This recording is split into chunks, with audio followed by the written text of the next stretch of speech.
पाकिस्तान के पास इस टाइम पे जो है बेहतरीन सोनार सिस्टम मौजूद हैं। इसी तरीके से हमारे पास एंटी सबमरीन जो है वो ड्रोन्स मौजूद हैं। हमारे पास बाबर मिसाइल है, हमारे पास एक्सोसिट मिसाइल है। ये वो था जिसने HMS शेफील्ड को जो है फॉकलैंड वॉर के अंदर बरतानवी जहाज जो है हर मैजेस्टीज शेफील्ड था, उसको जो है वो उड़ा के रख दिया था, 2 टुकड़े कर दिया था। अभी और हाल ही में सर ये हमने पाकिस्तान के हाइपरसोनिक पास वो मिसाइल का भी एक्सोसेट कामयाब मिसाइल तजर्बा मौजूद। किया है। जी, जी, एक्सोसेट मिसाइल तो बड़ा ज़बरदस्त है।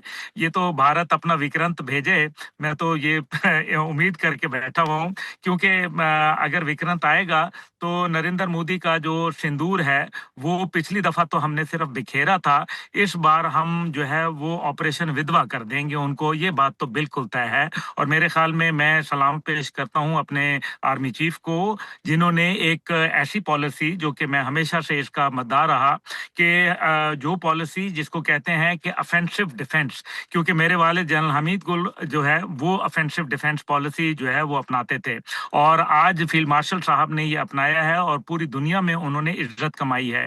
तो मेरा ख्याल है ये ऑफेंसिव डिफेंस पॉलिसी जो है ये कामयाब है, और भारत को एक का जवाब जो है वो 10 से दिया जाएगा, दिया गया है और आइंदा भी देने की सलाहियत रखते हैं। भारत अगर दहशतगर्दी के जरिए जो है वो कोई किरदार अदा करेगा तो इंशाअल्लाह ताला भारत की ये जो तमन्ना है ये कभी पूरी नहीं होगी। इंशाअल्लाह पाकिस्तान मजबूत हाथों में है, पाकिस्तान का बच्चा बच्चा जो है तो अपनी अफवाज के साथ शाना बशाना खड़ा है, और उनको ये इदराक हो चुका है कि हम्म, दुश्मन जो है नफाक की तलवार से हमें काटता है, हमें इसको इत्तेहाद की ढाल से रोकना होगा।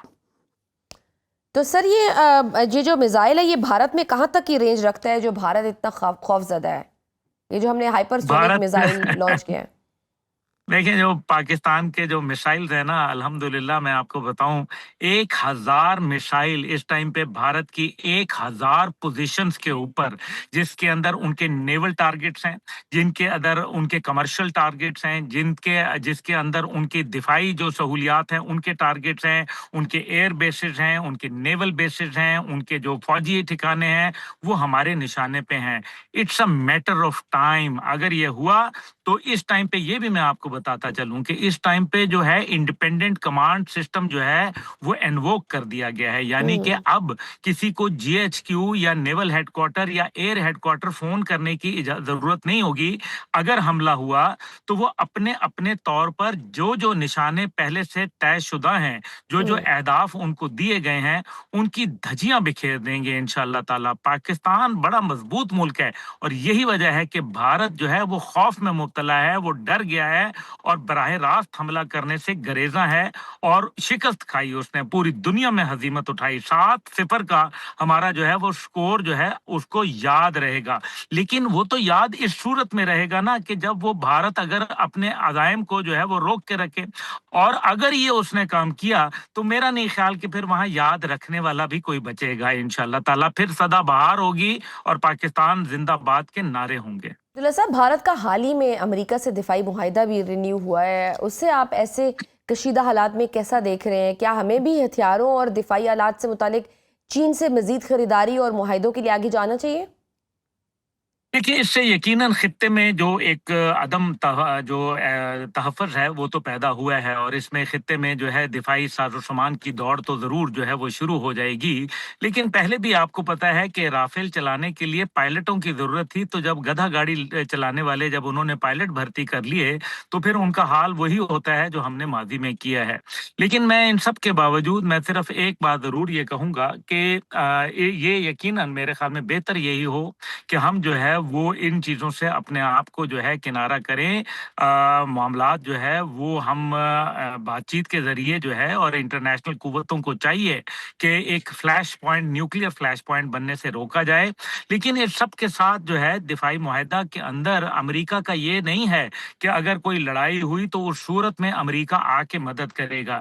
ये दिफाई मुआहिदा जो है कुछ ट्रांसफ़र ऑफ टेक्नोलॉजी है, कुछ उनको वेपन है। अमेरिका आपको पता है इस टाइम पे मुआशी एतबार से कमज़ोर कमजोरी का शिकार है। $37.8 ट्रिलियन का मकरूज मुल्क है हम्म। और वो चाहता है कि भारत का पैसा जो है वो उसके दिफाई साजो सामान की इंडस्ट्री को खरीदने के लिए इस्तेमाल हो। इससे पहले जेडी वेंस जब गए थे वाइस प्रेसिडेंट अमेरिका, तो उस टाइम पे वहाँ जो 4 कंपनियां वहाँ मौजूद हैं अमेरिकन असला की साजो सामान खरीदने वाली, उनको ये कहा गया था कि इनको जो है आप जो है फैसिलिटेट करें, जो कि भारत ने नहीं किया, जिसके ऊपर उनको ट्रेड टैरिफ का सामना करना पड़ा जो 50% तक जा पहुंचा। और इसी तरीके से मुश्किल जो मामलात थे वो भी हमने देखे भारत के लिए और अभी भी मौजूद हैं।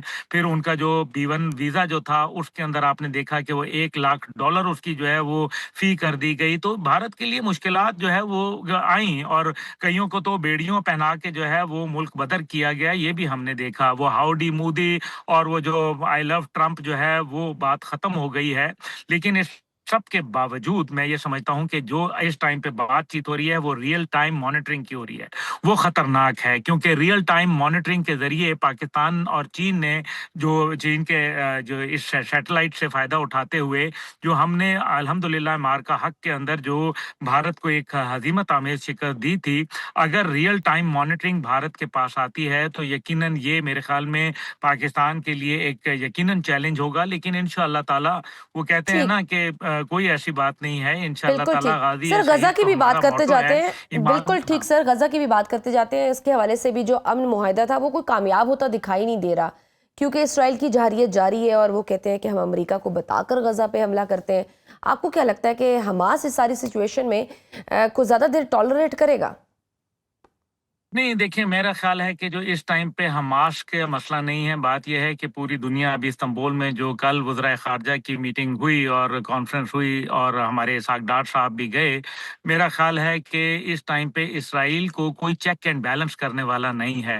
ये कहीं भी नहीं कहा गया और मेरे ख़्याल में ये अब आलमी दुनिया से जो एक मेरे ख़्याल में मुतालबा जल्द आएगा, वो कहीं बातचीत भी इसकी शुरू हो चुकी है कि इसराइल के ऊपर अगर उसने माहदे की खिलाफ वर्जी की तो फिर उसकी क्या सजा होगी। हम्म। जब तक ये नहीं होगा मेरे ख्याल में खित्ते के अंदर सलामती और अमन जो है वो दूर दूर तक नजर नहीं आता। मुझे मुझे ये खित्ते के अंदर आग जो है वो भड़कती और मजीद फैलती नजर आती है, अल्लाह ना करे।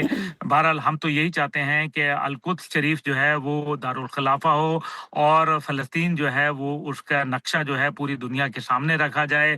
उस रियासत को जो है सुकून मिले, ब्लडशेड ख़त्म हो, वहाँ जो है ह्यूमैनिटेरियन एड जो है वो बहाल हो और फ़ोर्सफुल जो लोगों को निकाला जा रहा है हम्म। वहाँ से अपने इलाकों से निकाला जा रहा है, वो जो है वो ख़त्म हो। तो पाकिस्तान का मौक़िफ़ तो वाज़ेह है, लेकिन इसके अंदर मेरे ख़्याल में खित्ताई ममालिक जो हैं बिलख़ुसूस जो मशरिक़ वुस्ता के ममालिक हैं, उनको अपना भी किरदार अदा करना होगा। बिल्कुल ठीक। और सर ये जो गज़ा में मुस्लिम अमन फोर्स के भेजने के हवाले से भी बड़ी बात हो रही है कि इसराइल ने तुर्किया की फ़ौज के आने पर तो इतराज़ कर दी है, वहीं पाकिस्तान के फ़ौजी दस्ते जाने की भी बात हो रही है। आप क्या समझते हैं कि ये फ़ोर्स क्या इसराइल को जारियत से ऑन ग्राउंड रोक लेगी और पाकिस्तान फ़ौज के जाने से क्या फ़र्क पड़ेगा? देखिए, ये एक बड़ा मेरे ख़्याल में मुश्किल मरहला होगा, ये इतना आसान नहीं है। मेरा ख़्याल है कि बेहतर यही है कि पार्लिमान में इसके ऊपर एक डिबेट हो जाए तो इसमें मुज़ायका नहीं है, क्योंकि जो अवामुन्नास का फ़ैसला होगा वो सामने आ जाएगा। दूसरी बात इसके अंदर जो अहम है, वो ये है कि अगर खुदा ना ख़ास्ता अगर जिस तरह से इसराइल तो आपको पता है कि पाकिस्तान का एक दुश्मन है और अगर पाकिस्तानी अफ़वाज के ऊपर ऐसा कोई नाखुशगवार वाक़या पेश आ जाता है गज़ा के अंदर, तो फिर पाकिस्तान और इजराइल जो है वो एक खुली जंग में जो है खुदा ना खास्ता जो है वो जा सकते हैं। तो मैं समझता हूँ कि ये एक बहुत कैलकुलेटेड स्टेप होना चाहिए। हम्म। बहुत सारे इसके अंदर मुश्किलात हैं और इसके अंदर बहुत सारे जो मेरे ख्याल में इसके मुहर्रिकात हैं उनका जायजा लेना अभी बाकी है।